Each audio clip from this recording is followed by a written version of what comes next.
The right to peaceably assemble, the right to protest, is at the core of the First Amendment. Military service members protect and defend that right, yet they don't always get to benefit from it. Our Marshall Zellinger explains why the Colorado Army National Guard is being sued over the right to protest.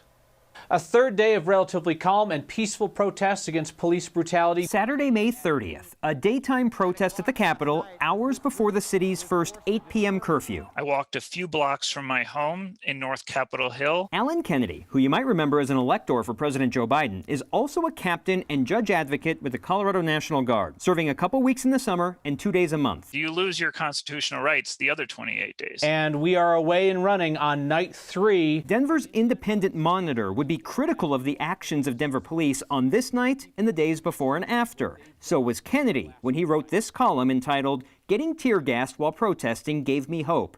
The end of his column included a disclaimer that revealed he's a captain in the Colorado Army National Guard and that the views expressed are his own. The column led to an investigation by the Colorado Army National Guard. There are times when a military member's First Amendment rights can be restricted.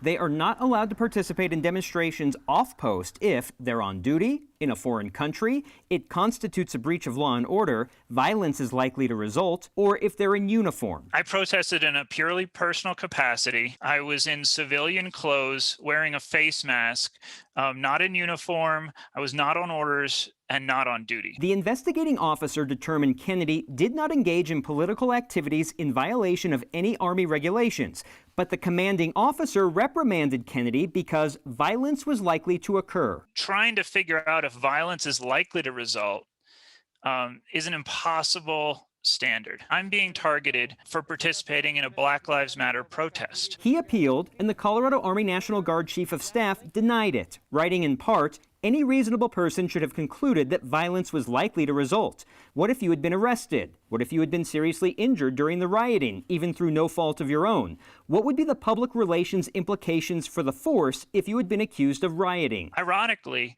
the only evidence that the Colorado National Guard has that I was even there are my own op-eds. So couldn't you participate and just not write about it and be in the clear? That's not who I am. So why does it matter? Why sue? According to Kennedy, reprimands and negative evaluations could lead to not being promoted, which means loss of pay. And now he says his own fear, like he can't attend protests on his own time without being reprimanded for it. Marshall, I think a lot of people might have mistaken impressions of what exactly is allowed in terms of free speech rights and employment under Colorado law. I mean, just in general, just think of, everybody knows of like shouting fire in a crowded theater, and I think that's an old example, but you can't say certain things even with your First Amendment rights, fighting words, obscenities, incitement, like saying, hey, let's go incite at the Capitol is not going to be something you're protected by, perhaps. You can go and be arrested for it or face charges. There are times where you cannot say certain things depending on the outcome. Violence is likely to occur. I keep playing that over and over in my head because we know the vast majority of those protests were peaceful, but he was out there on one of those nights where they had a couple of rough nights in a row. All right, Marshall, thank you.